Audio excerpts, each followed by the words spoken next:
Etty's side, having looked apart so far with 2 wins and a draw. Here's David again. Bah humbug, who says Hearts are boring? They might have difficulty with the Glasgow air, but there weren't many problems in home territory, and even had the luxury of playing defender Kevin McKenna up front.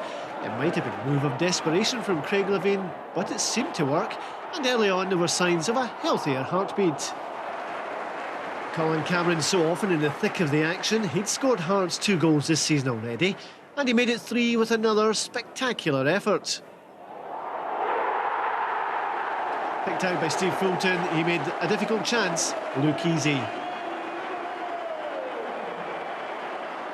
Before Dundee could recover, they were 2 down. Just seconds later, Gary Wales outdoing Cameron in the spectacular stakes. There's 2 quality goals in the space of a minute. And suddenly, the smile was back on the face of Craig Levein. It was a smile that wasn't to fade. 4 minutes later, Wales does it again. 3 goals in 5 minutes, and Dundee reeling.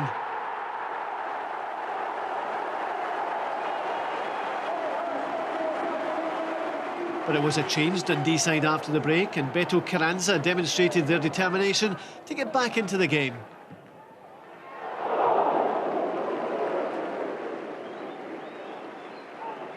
Juan Sara had scored in every game for Dundee this season, and he must have thought he would keep that run going when presented with this chance. However, not for the first time, Ante Niemi to the rescue for Hearts. And however frustrating that one was for the Argentinian, worse was to follow. He did get the ball in the net, but the celebrations were short-lived, thanks to an offside flag. In a game of quality goals, Dundee added their own with 4 minutes remaining. Georgian Msadzi with the close skills, and this time Niemi would have no chance. It was to prove no more than consolation for the visitors, but still a great goal. And in the end, that was just about that, except for one last chance for McKenna. And Craig, get that man back in defence for next week.